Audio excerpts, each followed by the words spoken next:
people behind. Now, as an imperative, when Allah says, get young people married, or get non-married people married, allow them to get married, this is a broad commandment. And who does it apply to? You would think it applies to people, okay, once this boy has graduated from school, once he's got a good job, once he's got a good amount of savings, once he's got a little bit of the return on investment paid back to his parents, once he's done all this, and this, and once, everybody else in the family is taken care of, then we'll think about getting him married. Because if we get him married right now, all of his attention will go to his wife.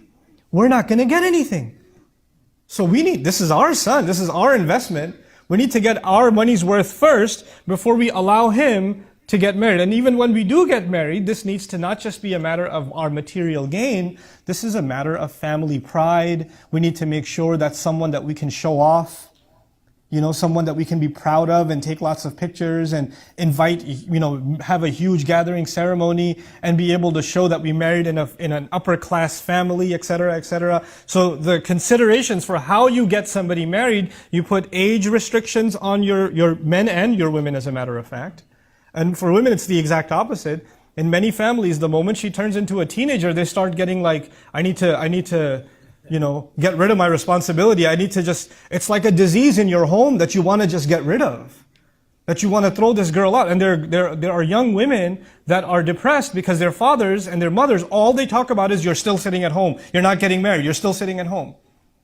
And on the other hand, the opposite is these young men that want to get married, and the parents say, no, not yet. You're not ready. You're not ready. Look at what the ayah does. وَالصَّالِحِينَ مِنْ عِبَادِكُمْ وَإِمَائِكُمْ. Even get the good among your slave men and women. Back then, there was a slave society too.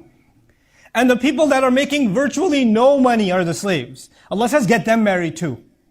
So the rationale that somebody has to be at a certain economic status before you think about marriage was crushed by one statement. Removed from the equation. The only thing mentioned in the equation is, are they of the age? Should they be married? And the second is they're salihin, they're good people. Good means they're good with Allah, also means they're mature, they're ready. They're of the age. وَالصَّالِحِينَ مِنْ عِبَادِكُمْ وَإِمَائِكُمْ. And then Allah Azza wa Jal adds to that, because there are people who still consider these matters, إِن يَكُونُوا فُقَرَاء يُغْنِهِمُ اللَّهُ مِنْ فَضْلِهِ. If they happen to be bankrupt, if they don't have a lot of money, don't worry, that's not your problem. Allah will give them wealth from His own blessing. Because bankruptcy to Allah is a lesser problem. But aima means lots of people in society that are not married. That's a much bigger problem. Not having money is a less problem. But not having people tied down in healthy relationships, that's a much, much bigger problem to Allah. When I was studying this word, I even found a narration, أَنَّهُ كَانَ يَتَعَوَّذُ صلى الله عليه وسلم من الأيمة. Rasulullah sallallahu alaihi wasallam used to actually seek refuge from a society with a lot of single people. He used to be worried about the ummah becoming people, a lot of single people just happy the way they are. And they're not happy the way they are, it's just that their families kept pushing them candidates that they're not interested in, and the one they wanted to marry, they're not allowed to marry, and so they say, whatever, I'll just stay single. And when somebody says, I stay single, doesn't mean I stay an angel. Let's be very clear what that means. If there's a 30-year-old, and he's a professional, and he's making good money, and she's 29 years old or 28 years old, and she's graduated from school, and she's not married, that does not mean temptation hasn't come to them, sin hasn't come their way, that they've just lived this pious life like they're living in the city of Medina back in the day. And by the way, even the city of Medina had its issues. The city of Medina had pretty crazy situations. If you study the life of the Prophet ﷺ carefully, and what happened with the companions around, stuff happened.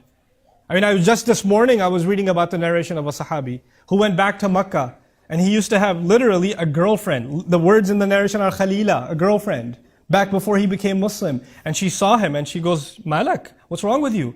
Don't you want to be alone with me again? Literally, that's what she said. And he said, well, there's Islam between you and me now. That's what he said.